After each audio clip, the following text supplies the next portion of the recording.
நதி என்றால் முறையுண்டு, வாழ்வென்றால்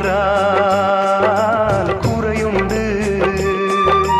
ஐப்பசி வந்தால் அடைமழை காலம், சிலராயுள் முழுதும் ஐப்பசி மாதம்.